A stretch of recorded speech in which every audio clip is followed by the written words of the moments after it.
మధ్యప్రదేశ్ నార్సింగ్పూర్ ఆసుపత్రిలో దారుణ హత్య జరిగింది. పట్టపగలే ప్రియురాలి గొంతు కోసి అతి దారుణంగా చంపాడు ఓ కిరాతకుడు. ఆసుపత్రిలో అందరూ చూస్తుండగానే ఈ ఘటన జరిగినట్లుగా తెలుస్తోంది. మృతురాలు నర్సింగ్ విద్యార్థిని సంధ్యా చౌదరి. 2 ఏళ్లుగా అతని పేరు అభిషేక్ కోస్తి. అతను సంజయ్ ఇద్దరు కూడా ప్రేమించుకుంటున్నారు. వారం రోజులుగా కూడా ఇద్దరి మధ్య కూడా గొడవలు జరుగుతున్నట్టుగా తెలుస్తోంది. జూన్ 27వ తేదీన ఆసుపత్రికి వెళ్ళి సంజయ్తో ఇతను గొడవ పడ్డాడు. ఆ తర్వాత ఆమె ఛాతీపై కూర్చొని గొంతు కోసేశాడు ఆ దుర్మార్గుడు. అనంతరం నిందితుడు కూడా గొంతు కోసుకునే ప్రయత్నం చేశాడు. అయినప్పటికీ కూడా ఎందుకో ఏమనుకున్నాడేమో తెలియదు కానీ ఆ ప్రయత్నం మాత్రం విరమించుకున్నాడు. అక్కడి నుంచి వెంటనే బైక్పై పారిపోయాడు. అయితే ఇదంతా కూడా వీడియో తీశారు అక్కడ ఉన్నటువంటి చుట్టుపక్కల వాళ్ళు. సో ప్రస్తుతం ఈ వీడియో సోషల్ మీడియాలో వైరల్గా మారిపోతుంది. ఈ మర్డర్ విజువల్స్ అన్నీ కూడా చాలా డిస్టర్బింగ్ కంటెంట్తో యాక్చువల్గా చాలా వైరల్ అయిపోతున్నాయి. ప్రస్తుతానికి పోలీసుల కస్టడీలో ఈ నిందితుడు ఉన్నట్టుగా కూడా తెలుస్తుంది. ఇదిగో మనం ఇక్కడ చూస్తున్నాం. యాక్చువల్గా సమాజం ఎంత దారుణంగా తయారవుతుందంటే యాక్చువల్గా అందరి ప్రాణాలు కాపాడాల్సినటువంటి ఒక హాస్పిటల్లో ఈ కిరాతకుడు అతి క్రూరంగా అతి దారుణంగా అందులో అమ్మాయి 4గురికి కూడా ప్రాణదానం చేయడంలో సహాయం చేసేటటువంటి వ్యక్తి ఆమెని ప్రేమించి గత కొద్ది కాలంగా వెంట పడుతున్నాడు అని చెప్పి ప్రస్తుతం అతను కస్టడీలో వెల్లడిస్తున్నట్టుగా పోలీసులు మనకు చెప్తున్నారు. సో పట్టపగలే, ఎందుకంటే గత 2 ఏళ్లుగా వీళ్ళిద్దరి మధ్య అమ్మాయి కూడా మొదట్లో ఒప్పుకుంది. ఎందుకంటే ఇతని క్రూరత్వం తెలియక, ఇతని పైశాచికత్వం తెలియక ఆ అమ్మాయి అయితే ఫస్ట్లో అయితే ఒప్పుకుంది. ఇలా గత కొద్ది కాలంగా అంటే గత 2 ఏళ్లుగా కూడా వీరిద్దరి మధ్య కొంత ప్రేమాయణం నడిచినట్టుగా కూడా తెలుస్తుంది. మొత్తానికి కొన్ని కారణాల వల్ల ఆమె ఒక వారం రోజుల నుంచి అతనితో మాట్లాడడం మానేసింది. నీతో బ్రేకప్ అని చెప్పేసింది. అయితే అప్పటి నుంచి కూడా ఈ కిరాతకుల్లో ఒక రకమైన పగ అనేది ప్రేరేపించబడింది.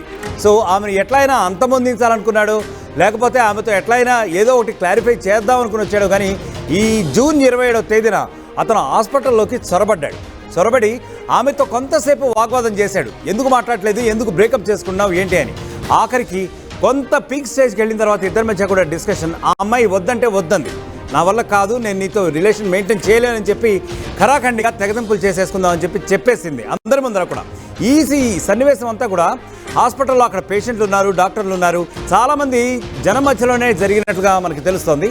సో బేసిక్గా అతను ఆ విధంగా కోపంతో పేట్రేగిపోయి ఇక పట్టరాని కోపంతో ఆమె గొంతు అతి కిరాతకంగా కోసేశాడు. అయితే ఎప్పుడైతే గొడవ స్టార్ట్ అయిందో ఆ చుట్టుపక్కల ఉన్నవాళ్ళు దీన్ని వీడియో తీయడం కూడా మొదలుపెట్టారు. ఎందుకంటే అప్పటికే వాళ్ళకి కొద్దిగా నోటీస్ చేశారు, కొంత గొడవ ఏమన్నా జరగబోతోందా అసలు ఏంటి అని.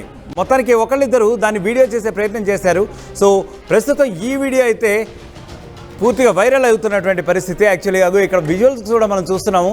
ఆ పరమ కిరాతకుడు, ఆ విజువల్లో ఎవరైతే కనిపిస్తున్నాడో ఇతనే అతని ప్రియురాలి ఆమెపై కూర్చొని అతి కిరాతకంగా ఆమెను కిందకి తోశాడు. అందరి ముందా తోసేసి ఆమెపై కూర్చొని గొంతు కోసేశాడు. యాక్చువల్గా ఇది ఒక disturbing content. Viewer description is advised. ఎందుకంటే కొన్ని రకాలైనటువంటి ఈ సన్నివేశాలు కానివ్వండి, ఈ ఫొటోస్ కానివ్వండి కొద్దిగా డిస్టర్బింగ్ కంటెంట్గా ఉంటాయి. కొంతమంది సెన్సిటివ్ వ్యూయర్స్ కొద్దిగా డిస్టర్బ్ అయ్యే అవకాశం ఉంటుంది. So here viewer description is advised. ఎవరిని కూడా కలవరపరిచే ఉద్దేశం అది కాదు. బట్ అయినప్పటికీ కూడా ఇటువంటి ఘటనల పట్ల ముఖ్యంగా ఆడపిల్లలు అప్రమత్తంగా ఉండాలని చెప్పడం మాత్రమే మా ఆర్టీవీ ఉద్దేశం. అయితే ఆ అమ్మాయి కూడా 18 years జస్ట్ క్రాస్ అన్నట్టుగా తెలుస్తుంది. She just became minor. ఆ తర్వాత 2 సంవత్సరాల నుంచి కూడా అతను వెంటబడుతున్నాడు. మొత్తానికి ఒక పాయింట్లో ఆమె అతనికి ఓకే చెప్పినట్టుగా తెలుస్తోంది.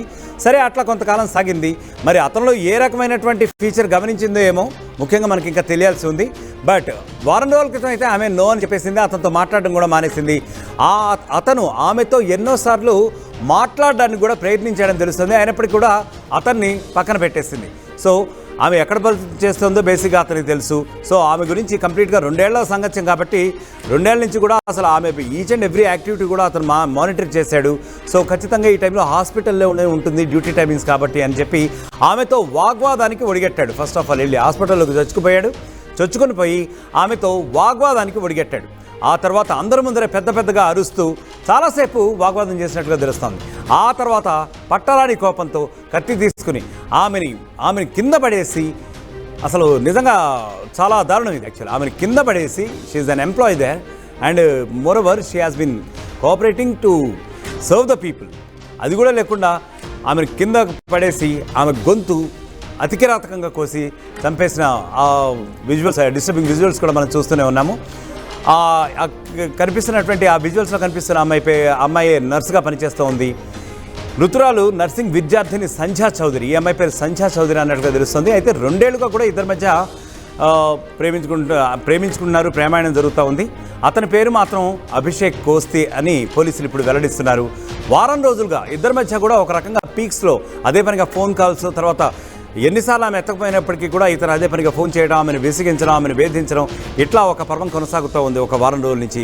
ఆ తర్వాత ఫైనల్గా ఏదో ఒకటి తేల్చేసుకుందాం అని చెప్పి జూన్ 27న అయితే మాట సెటిల్ చేసుకుందాం, లేదంటే ఆమెను చంపేద్దామని ముందే నిర్ణయించుకున్నట్టుగానే ఉన్నాడు. ఎందుకంటే అతనితో పాటు ఒక కత్తి కూడా తెచ్చుకున్నాడంటే definitely it's a pre planned murder అని చెప్పి మనకు అర్థం అవుతా ఉంది. జూన్ 27వ తేదీన అతను ఆసుపత్రికి వెళ్ళి సంధ్యతో తీవ్రమైనటువంటి వాగ్వాదానికి గురయ్యాడు. ఆమె ఛాతీపై కూర్చుని అతి దుర్మార్గంగా గొంతు కోసేశాడు. ఆ తర్వాత భయపడ్డాడేమో, ఎందుకంటే కాన్సిక్వెన్సెస్, చట్టాన్ని భయపడ్డాడు. మరి ఆ తర్వాత పోలీసులు వచ్చి అతన్ని పట్టుకెళ్తారని చెప్పి భయపడ్డాడు ఏంటో తెలియదు. కానీ అతను కూడా గొంతు కోసుకునే ప్రయత్నం అయితే చేశాడు. బట్ ఎందుకో మళ్ళీ ఏం ఆలోచన వచ్చింది, లేకపోతే ప్రాణభయంతో అతను వచ్చేసాడో ఏంటో, కానీ ప్రాణభయంతో అతను ఆ ప్రపోజల్ విత్డ్రా చేసుకున్నాడో ఏంటో తెలియదు. కానీ మొత్తానికి అతను సగం వరకు, కొంతవరకు గొంతు కోసుకొని ఆ గాయంతో సరిపెట్టుకున్నాడు. ఆ తర్వాత అక్కడి నుంచి వెంటనే తేరుకుని ఆసుపత్రి నుంచి బయటికి పరిగెత్తి బైక్పై పారిపోయినట్లుగా తెలుస్తుంది. మొత్తానికి కూడా ఈ టోటల్ ఉదంతం చూసుకుంటే ఆ ఏరియాలో ఓవరాల్గా ఇది ఒక వైరల్ వీడియోగా మారింది. సో ప్రస్తుతం ప్రతి ఒక్కళ్ళు కూడా దీని గురించి చర్చించుకుంటున్నారు. మరింత అప్రమత్తంగా ఉంటే బాగుంటుంది అని చెప్పి ఆయా వర్గాల్లో కూడా అనేక డిస్కషన్స్ వినిపిస్తున్నాయి.